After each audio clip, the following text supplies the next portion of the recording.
Қазақ болу үшін дұрыс сөйлеуден, әсіресе амандасудан басталады. Ежелгі қазақтар қалай амандасқан? Армысың деп амандасқан сөздің мағынасы арың тазама деген сөз. Үлкендерге армысыз, кішілерге армысың, бармысың, малжан аман ба деп сұрасады. Армысыз қане? Армағайын. Армысыздар ағайын, бармысыздар құрмет. Армысыздар Армағайын ұлттық. Армысыздар. Кешерік. Кешарық. Армағайын. Армысыздар. Армысыздар ардақты ағайын. Аман сау болыңыздар. Және оған жауап қатқанда армыз, бармыз деп айтамыз.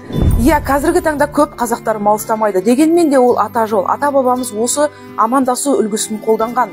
Мысалы ретінде баяғы малшыға өрісің өссін, өрісің кең болсын деп тілек айтқан. Қазіргі таңда қолданып жүрген рахмет сөзінің орнына баяғыда ата бабаларымыз алғыс деп айтқан. Алғыс деген сөздің мағынасы алғы іс, ісің алға бассын, жақсы іс тілеймін, жақсылық тілеймін деген мағынаны білдіреді. Қазіргі таңда сау бол деп айтатын сөзімізді ата бабаларымыз олай айтпаған. Ол сөз орыстардың тікелей аудармасы будь здоров деген сөзден алынған. Ал қазақтар қайыр қош, қош бол деп айтқан. Өзіміздің әдемі сөз бар. Қош бол сәулем көргенше, қайта айналып келгенше. Армысың, бармысың, малжан аман ба, ауыл аймақ, туыс туған аман ба деп амандасатын адамдардың жасы 70-тен 90 аралығындағы үлкен қариялар. Яғни ол қариялар нағыз таза қазақты көрген жандар.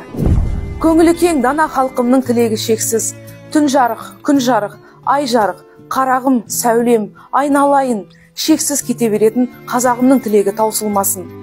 Таласқа түссе ар мен жан, арымды сақта да кеудемнен жанды ал дейтін арлы қазағым, аман болыңыздар.